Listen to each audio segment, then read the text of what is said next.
นี่คือหยังเนาะใครรู้จักนี่คือดอกดินเด้อจ้ะเด้อที่มันเกิดในน้ำปลาน้ำโขกอีสานบ้านเฮาเนาะต้นมันก็สิเป็นสีม่วงออกชมพูอันนี้คือแห้งแล้วเด้อจ้ะเอามาตากแห้งแล้วก็จะมาบดมาปั้นมาตำแล้วตามความสะดวกของใครของมันเอามาไว้แช่เข้ามาเข้าเลยจ้ะ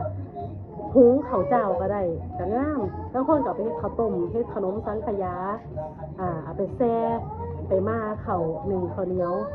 สีก็สีออกมาสีม่วงๆคือที่หูเคยลงคลิปก่อนหน้านี้เป็นสีม่วงคล้ายๆข้าวกำฮ้อล่ะเป็นสีงามแต่ว่าบ่เป็นข้าวกำแล้วก็เฮ็ดให้ข้าวเฮาหอมนุ่มเป็นตาแซ่บกินเล่นๆเปล่าๆก็แซ่บนะแต่บ่รู้ว่านอกนั้นจะเฮ็ดหยังได้อีกก็บ่รู้บ่เคยเฮ็ดมีแต่เอามาแซ่ข้าวหนึ่งหลายคักเป็นซ่อนเกิดมาเพิ่งเคยเห็นเพิ่งรู้จักดอกดิน